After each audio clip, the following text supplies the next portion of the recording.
You've been knocked down and got up again. In a corner, you're so... What the fuck? It's tiny. This is a permanent version, so you've seen the specs, you've seen the price, you've seen the benchmarks. If there's not enough ports for you, dongle is like 20 bucks, link in the description. But the main question is, can we connect 4 monitors? 120 Hertz, 3 screens. Yes, we can do that. But what about 4 screens? 4 of them. Nothing? Yeah. Maybe if we disconnect one of them, for example, one on the right. Check this out. $70 screen, 144 Hertz screen, beautiful screen. It's a cool combo. You could say you have a moving studio. Doesn't need external power. Let me just disconnect that cable. Disconnect it. It does not need an external power. How sick is that? All you need is a Thunderbolt directly to a Mac, and there you go. I've launched a couple of 4K videos and apps, but they're not affecting the device at all. Only the internet is getting slow. Let's try the timeline on the videos, but not some lame 4K 60 smartphone, but proper camera, high bitrate, 4K videos and 8K. By the way, the device has a speaker. And it's quite loud and cool. On the left, I have a DaVinci. On the right, Final Cut. Starting with a Final Cut, 8K footage on a smartphone. Battery smooth, with a sound.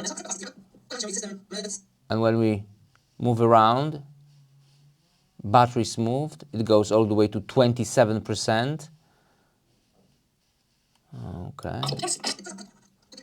Okay. What about 4K high bitrate? Okay, a little bit more in the processor, up to 40% when we move it around. But the timeline in itself, battery smooth. And those are not proxy. No proxy. Come on. Super nice, 37%, 39%. And on the other side, we do have DaVinci, 8K footage. Okay, that's a little bit less smoothly. And we got 37%.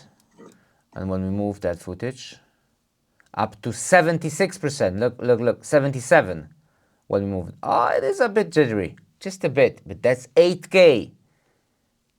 77 and almost 3 GB of RAM.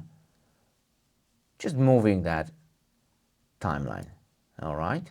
What about the 4K high bitrate? Very smooth. And it's like 50%, 40 up to 50. Smooth. And when we move that, ooh, that's like 86, 88, 87. Okay, like I said, high bitrate. 90 even. Okay, 89. That was 89. It wasn't 80. But that's okay, that's okay. Power consumption is 10 watt.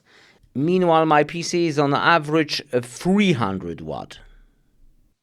How quick it will render? It really doesn't matter.